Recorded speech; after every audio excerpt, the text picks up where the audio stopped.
जी हां, ये पॉकेट मांगे मोर बजट 2021 पर न्यूज नेशन के इस खास कवरेज में आपका स्वागत है। सोमवार को वित्त मंत्री निर्मला सीतारमण देश का बजट पेश करने वाली हैं। कोरोना काल के बाद ये बजट बेहद खास होने वाला है। प्रधानमंत्री नरेंद्र मोदी भी ये इशारा कर चुके हैं। ऐसे में कैसा होगा ये बजट, खासकर रोजगार और नौकरी के मोर्चे पर सरकार से उम्मीदें काफी ज्यादा हैं। इसी मुद्दे पर बात करने के लिए हमारे साथ आज खास मेहमान जुड़ेंगे। एक्सपर्ट्स का एक पैनल हमारे साथ जुड़ेगा, लेकिन उससे पहले भी हम आपको दिखाएं जरा एक रिपोर्ट कि रोजगार के मुद्दे पर उम्मीदें किस तरीके की हैं पूरे देश की।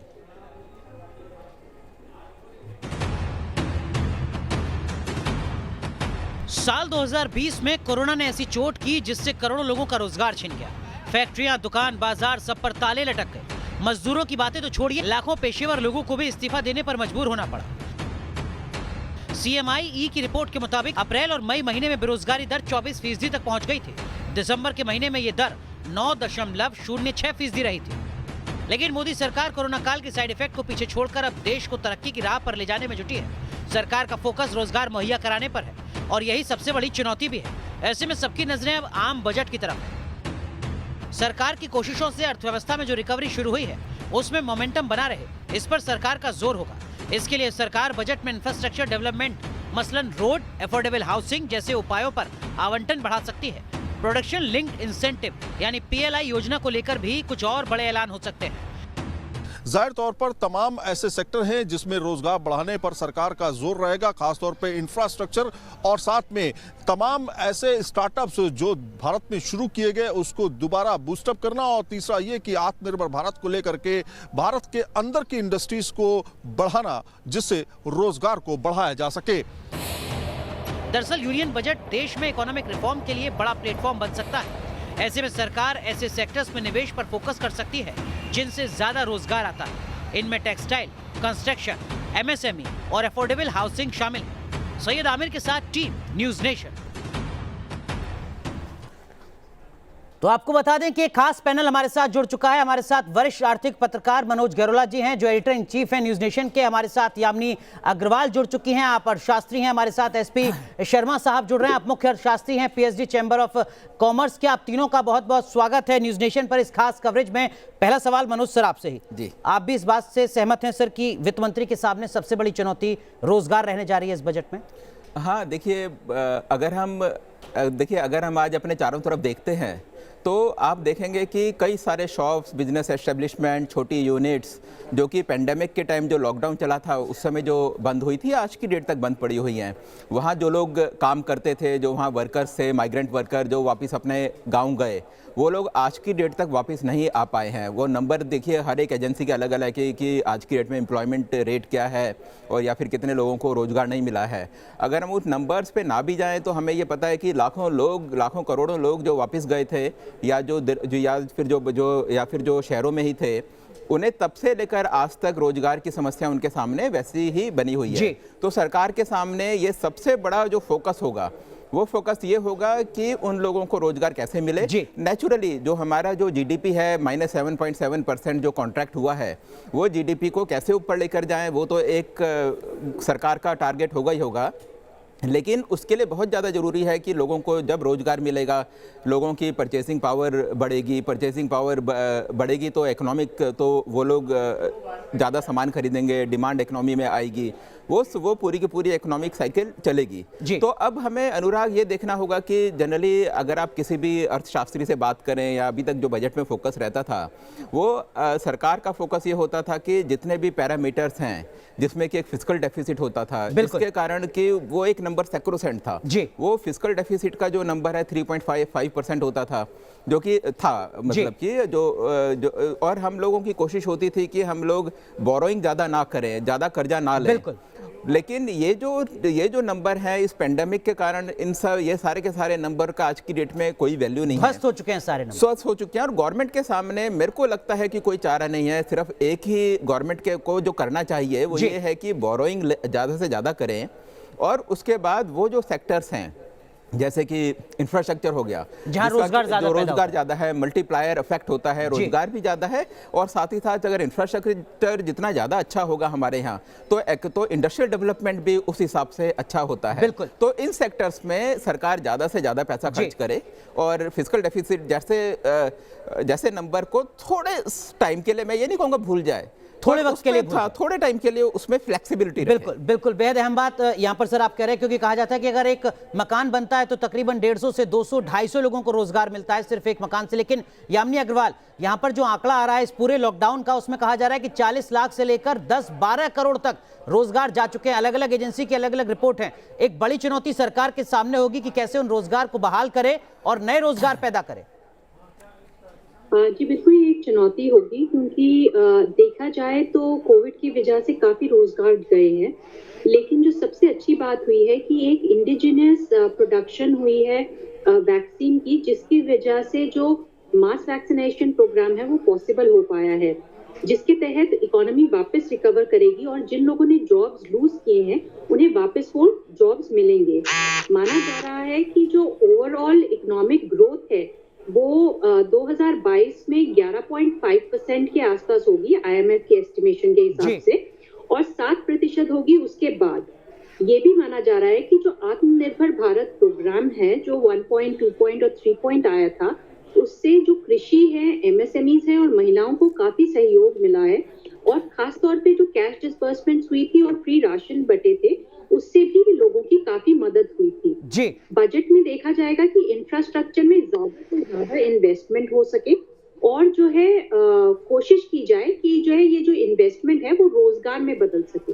जी, लेकिन SP शर्मा सर, एक फॉर्मूला अर्थशास्त्रियों का होता है जिसमें कहा जाता है कि अगर GDP 1% आपकी गिरती है तो बेरोजगारी दर आपकी 2% बढ़ जाती है, और इकोनॉमिक सर्वे कह रहा है सर यहाँ तो -7.7% में है। एक बड़ी चुनौती वित्त मंत्री के सामने, और क्या कुछ विकल्प आपको नजर आते हैं? देखिए, आपने बिल्कुल सही कहा, क्योंकि जो ग्रोथ है वो रोजगार से जुड़ी हुई है, और ग्रोथ को हमने देखा है कि लगभग 24% की डिसेलरेशन हुई Q1 में, उसके बाद -7.5% का डिसेलरेशन हुआ। लेकिन हमें साथ में ये भी देखा है कि एक बहुत जल्द रिकवरी हुई जो कि एक्सपेक्टेड नहीं थी।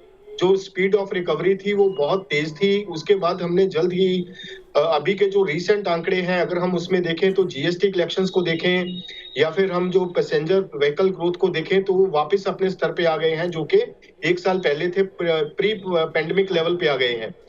तो यहाँ पे एक चीज जरूरी जो बनती है, सबसे पहले हमें डिमांड को रिजुविनेट करना है, डिमांड को सस्टेन करना है, क्योंकि अगर डिमांड नहीं होगी इकोनॉमी में तो रोजगार भी पैदा नहीं हो सकता। तो सबसे पहले डिमांड को जनरेट करने के लिए सरकार को अपना एक्सपेंडिचर इंक्रीज करना पड़ेगा। जैसे कि पहले प्रवक्ता ने बताया कि इसमें हमें कुछ आंकड़े कुछ देर के लिए भूल जाने होंगे या उनको नजरअंदाज करना पड़ेगा। जैसे कि फिस्कल डेफिसिट है, अगर हम ये सोच के चलेंगे कि फिस्कल डेफिसिट को भी एड्रेस करना है और रोजगार भी बढ़ाना है और डिमांड भी इंक्रीज करनी है, तो सभी चीजें एक साथ नहीं हो पाएंगी। You have to sacrifice something to gain something. तो आपको सबसे पहले एक्सपेंडिचर इंक्रीज करके, जब एक्सपेंडिचर, सरकार का एक्सपेंडिचर इंक्रीज होगा, डिमांड बढ़ेगी, तो प्राइवेट सेक्टर में एक्सपेंशन होगी, कैपेक्स होगा, तो रोजगार के संसाधन पैदा होंगे। फैक्ट्रीज डिमांड करेंगी कि उनके पास और ज्यादा से ज्यादा लोग ज्वाइन करें, जो डिप्लॉयमेंट ऑफ वर्क फोर्स है वो बढ़ेगा। एक वर्चुअस साइकिल बनेगा, जिससे जब रोजगार बढ़ेगा तो डिमांड और बढ़ेगी। तो हमें एक स्टार्ट करने की जरूरत है, इकोनॉमी को किक स्टार्ट करने की जरूरत है। जी शर्मा सर, कि इकोनॉमी ने किया है जो कि एक उस पेंडेमिक के स्तर से किया है, वो एक लो बेस से किया है, लेकिन इसको सस्टेन करने के लिए हमें बहुत सारी रिफॉर्म्स की जरूरत है। बिल्कुल, बहुत सारे सुधार की जरूरत है। डिमांड रिजुविनेशन से शुरू होंगी। जी, मांग बढ़ना बहुत जरूरी है। मांग बढ़ेगी तभी पैसा बाजार में दिखना शुरू होगा, तभी अर्थव्यवस्था पटरी पर आएगी। लेकिन गैरोला सर, ये संभव कैसे होगा सर? प्रधानमंत्री ने कल कहा संसद के पहले दिन कि देखिए लगभग 24 लाख करोड़ रुपए के 3 पैकेज तो हम पहले ही दे चुके हैं, 3 बजट तो अलग अलग पेश हो चुके हैं। ऐसे में रोजगार के मोर्चे पर इस बजट में क्या कुछ वित्त मंत्री कर सकती हैं रिसोर्सेज के लिहाज से? क्या आपको लगता है ये अपने आप में एक और बड़ा चैलेंज है? पैसा कहां से आएगा? देखिए, ऐसा है कि बोरोइंग के अलावा हमारे सामने आज की डेट में और कोई ऑप्शन नहीं है। और जहां तक 24 लाख करोड़ के पैकेज की बात है, तो अगर हम रियल टर्म्स में देखें तो वो पैकेज बहुत छोटा है, 24 लाख करोड़ का पैकेज नहीं है। और तो जैसे मैंने कहा कि बोरोइंग के अलावा हमारे सामने आज की डेट में कोई ऑप्शन नहीं है। और बोरोइंग कोई बहुत गलत चीज़ नहीं है, जैसे कि अगर फिजिकल डेफिसिट के नंबर को में हम अगर फ्लेक्सिबिलिटी दे दें, थोड़े टाइम उसको उस पर बहुत ज़्यादा फोकस ना करें, तो क्या होता है कि जब सरकार कर्जा लेगी, डेट हमारा बढ़ेगा, लेकिन वो डेट जब सही जगह इस्तेमाल होता है, इंफ्रास्ट्रक्चर डेवलपमेंट में जब हम उसे खर्च करें, जब हम उसे वैक्सीनेशन के प्रोग्राम में खर्च करें, तो उसका जो इम्पैक्ट जो इकोनॉमी में होगा वो बहुत ज़्यादा इम्पैक्ट होता है। जीडीपी हमारी बहुत तेज स्पीड से बढ़ती है और वो डेट पूरा का पूरा जीडीपी में एब्जॉर्ब हो जाता है। डेट का जो पेन है वो हमारे इकोनॉमी में नहीं पड़ता अगर हम उस डेट का जुडिशली हम उसका वो करें, इस्तेमाल करें, और लोगों को उससे फिर रोजगार मिलेगा।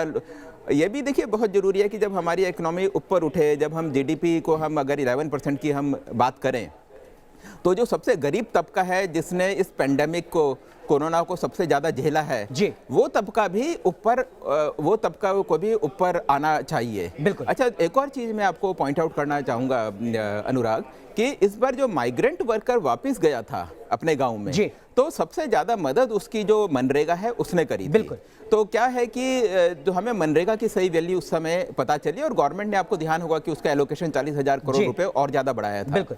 तो मेरा ये मानना है कि गवर्नमेंट को मनरेगा में और ज़्यादा एलोकेशन करना चाहिए और ज्यादा फोकस करना और जो हम लोगों ने 100 डेज की मिनिमम गारंटी करी है, जो उसमें प्रोविजन 150 डेज तक का है, मेरे ख्याल से वो 150 डेज तक का प्रोविजन करना चाहिए और अकॉर्डिंगली उसका बजट एलोकेशन भी ज्यादा करना चाहिए। बिल्कुल। लेकिन यामिनी जी, जो बात यहाँ पर गहलोत सर कह रहे हैं वो बेहद अहम है। सरकार की तरफ से भी बताया जा रहा है कि देखिए, इस लॉकडाउन के दरमियान हमने जो मनरेगा की मजदूरी थी उसमें भी इजाफा किया है। सरकार बता रही है कि इस लॉकडाउन के दरमियान 50 लाख रेहड़ी पटरी वाले लोग ऐसे हैं जिनको हमने 10-10 हजार रुपए की आर्थिक मदद दी है। 8 करोड़ लोग ऐसे हैं जिनको हमने मुफ्त सिलेंडर दिया है। तकरीबन 80 करोड़ लोग ऐसे हैं जिनको हमने मुफ्त राशन दिया है। हमने 500-500 रुपए जो लाभार्थी महिलाएं उनके खाते में दिए हैं। हमने 1000-1000 रुपए जो तमाम बुजुर्ग हैं, दिव्यांग हैं, उनके खाते में दिए हैं इस पूरे लॉकडाउन के दरमियान। क्या आपको लगता है कि रोजगार के लिहाज से, आर्थिक मदद के लिहाज से ये कदम पर्याप्त थे, लेकिन अभी कुछ और बड़ा करना जरूरी है?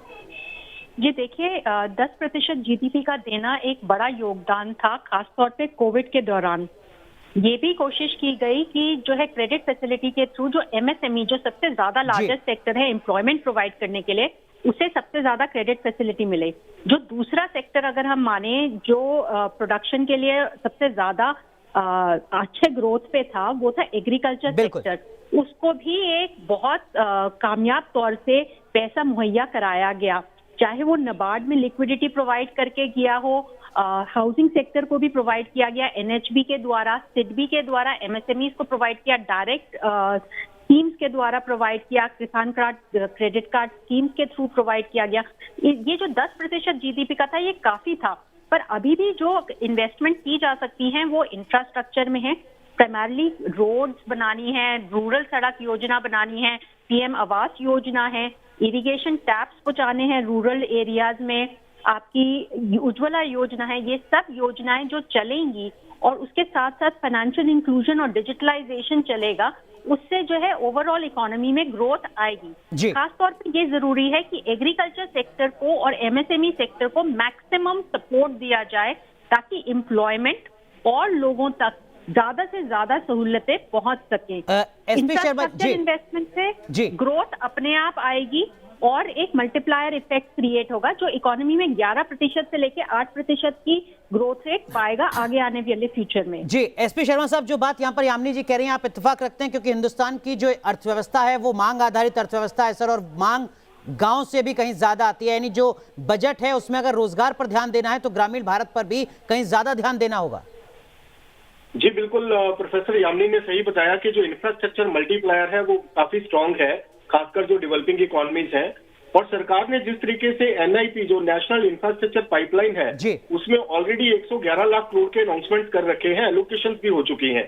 तो अगर हम उसको 5 साल के एलोकेशन में लेके चले तो 20 लाख करोड़ रुपया हर एक साल बनता है। तो उसी हिसाब से हमें देखना होगा कि सरकार किस तरीके से उसकी फ्रंट लोडिंग कर रही है, किस तरीके से इस साल के लिए एलोकेशन किए जाने हैं, तो उसका एक बहुत बड़ा फायदा होगा। और दूसरा जो उसके अलावा जो आपने रूरल डेवलपमेंट की बात की, तो ये बिल्कुल सही है कि हमारा करीबन कोई 47% जो है वो इनफॉर्मल सेक्टर से जीडीपी आता है। तो उसके लिए सरकार को भरपूर प्रयास करने होंगे कि जो रूरल डेवलपमेंट है, जो रोड है, जो रूरल कनेक्टिविटी है, उसको इंक्रीज किया जाए, सो दैट के जो रूरल एंटरप्राइजेस हैं उनको भी जो हमारी 11% ग्रोथ आने वाली है अगले साल में, अगले वित्त वर्ष में 11.5% का जो अनुमान है, उसका भरपूर प्रयास वो भी उसमें योगदान पा सके, उनका जो इकोनॉमिक एक्टिविटी है एकदम से इंटैक्ट रहे। और यहाँ पे ये मैं मेंशन करना चाहूंगा, जैसे मनोज जी पहले बता रहे थे कि डेट उनके लिए हमें थोड़ा सा लिबरलाइज होना पड़ेगा, ये बात बिल्कुल सही है, क्योंकि हमारा डेट टू जीडीपी रेशो अगर हम देखें तो G20 इकोनॉमीज में हम बहुत बेहतरीन तरीके से अपना 7th रैंक लिए हुए हैं। हमारे से पीछे 14 इकोनॉमीज हमारे से पीछे हैं डेट टू जीडीपी रेशो में G20 इकोनॉमीज में। हमारा gross debt to GDP ratio 122-123% है, जबकि कुछ इकोनॉमीज का 300% से भी ज्यादा है। तो हमारे पास एक बहुत बड़ा स्कोप है कि हम अपना डेट से ना डरते हुए, डेट का सदुपयोग करते हुए उसको अच्छे कार्यों में लगाएं और अपना जो ग्रोथ है उसको वापस एक हायर ट्रैजेक्टरी में लेके चलें, सो दैट के ग्लोबल चार्ट्स में हमारा जो विजिबिलिटी है वो वापस रीगेन हो पाए। बिल्कुल। और इस बीच IMF ने भी कहा है कि देखिए हिंदुस्तान आने वाले 2 सालों में सबसे तेजी से बढ़ती अर्थव्यवस्था में गिना जाएगा। लेकिन गैरोला सर, जब हम रोजगार की बात करते हैं सर, और खासकर कोरोना और लॉकडाउन के बाद तो जो पूरा टूरिज्म सेक्टर है, ट्रैवल सेक्टर है, होटल इंडस्ट्री है, सर्विस सेक्टर खासकर मोटे तौर पर, वहां पर रोजगार का संकट बहुत बड़े पैमाने पर देखा गया है। आपको लगता है सर कुछ बड़े पॉलिसी मेजर्स यहां पर देखे जा सकते हैं ताकि दोबारा से स्थितियां पटरी पर आ सकें? देखिए ये जो टूरिज्म सेक्टर की अगर हम बात करें, होटल इंडस्ट्री की बात करें, तो उसको तो वो वापस पटरी पर आए, इसके लिए बहुत ज़्यादा ज़रूरी है कि हमारा जो वैक्सीनेशन का प्रोग्राम है वो प्रोग्राम सक्सेसफुल होना चाहिए जी। उसके लिए सरकार को अपना हेल्थ का बजट थोड़ा इंक्रीज करना पड़ेगा और ये कोशिश करनी पड़ेगी कि जो पेंडेमिक है उस पर हम ज़्यादा से ज़्यादा कंट्रोल कर सकें, क्योंकि आप देखेंगे कि आज की डेट में ये एक ऐसा सेक्टर है जो बहुत ज़्यादा लोगों को रोज़गार देता है और ये लोग जब से ये बंद हुआ है पिछले करीब अब तो 1 साल हो गया है, ये लोग आज की डेट में भी खाली बैठे हुए हैं। दूसरा अनुराग, मैं एक और पॉइंट आउट करना चाहूँगा कि हमारी जो इकोनॉमी इस बारी जो कॉन्ट्रैक्ट करेगी वो 7.7% है और जैसा कि इकोनॉमिक सर्वे ने पॉइंट आउट करा कि जो नेक्स्ट जो फाइनेंशियल ईयर है उसमें हमारी इकोनॉमिक ग्रोथ 11% होगी, या जो IMF ने बोला है कि 11.5% होगी। तो अगर हम देखें तो पिछले 2 साल में जो रियल ग्रोथ होगी वो सिर्फ अगर हम देखें तो 2.3 से 2.8% ही होगी। तो ये जो पेंडेमिक का जो पेन है अभी ये लंबे टाइम तक हमारे सामने रहेगा, इसका मतलब ये है।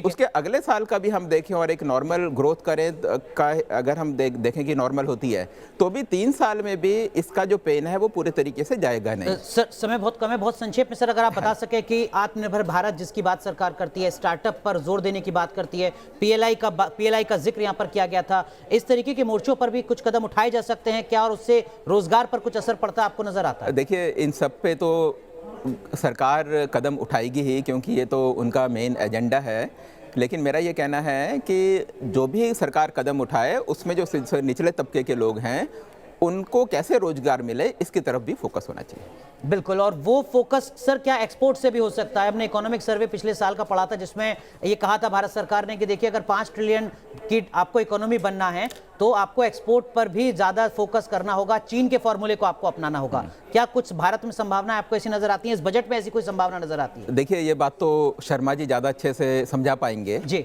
और लेकिन पेंडेमिक में तो जो एक्सपोर्ट था हमारी हालत पहले भी अच्छी नहीं थी, पेंडेमिक के कारण तो वो और ज़्यादा खराब हो गई। शर्मा सर बहुत संक्षेप में अगर आप बता सकें सर। हाँ बिल्कुल, मैं बताना चाहूंगा कि अगले साल के लिए और आने वाले 5 सालों के लिए अगर आप IMF का डेटा देखेंगे, जो एक्सपोर्ट वॉल्यूम ग्रोथ है वो हमारा सबसे ज्यादा आंका गया है, सबसे ज्यादा एस्टिमेट किया गया है और वो जो टॉप 10 एक्सपोर्टर्स हैं उनसे भी ज्यादा है। हम 14% के ऊपर ग्रो करेंगे अगले वित्त वर्ष में जी। और यहाँ पे मैं बताना चाहूंगा कि आपने देखा होगा कि अप्रैल से सितंबर तक का जो हमारा एक्सपोर्ट है एग्रीकल्चर और फूड प्रोडक्ट्स में वो 43% से इंक्रीज हुआ। उसमें एक ट्रेमेंडस ग्रोथ हमने देखी है और हमारे पास बहुत बड़ा स्कोप है।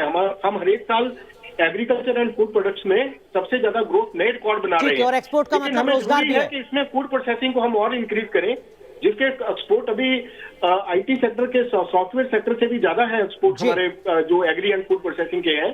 तो इस सेक्टर को और फैसिलिटेट करने की जरूरत है सो दैट कि हमारा एक्सपोर्ट और बढ़े और millions of employment opportunities create हो सकती हैं। बिल्कुल सर, सरकार कहती है कि 2025 तक हम 4 करोड़ अच्छी तनख्वाह वाली नौकरी दे पाएंगे इसके आधार पर और 2030 तक 8 करोड़ अच्छी तनख्वाह वाली नौकरी सिर्फ एक्सपोर्ट के जरिए ही हम मुहैया करा सकते हैं। यकीनन संभावनाएं बहुत ज्यादा हैं हिंदुस्तान की अर्थव्यवस्था में, लेकिन वित्त मंत्री के सामने चुनौतियां भी बहुत ज्यादा रहने वाली हैं, खासकर रोजगार के मोर्चे पर। लेकिन बजट से जुड़े हर पहलू को न्यूज नेशन आप तक पहुंचाता रहेगा, सरल शब्दों में इसी तरीके से समझाता रहेगा। बहुत बहुत शुक्रिया आप सभी मेहमानों का जुड़ने के लिए। यहां रुक रहे हैं कुछ देर के लिए, आप बने रहिए न्यूज नेशन के साथ।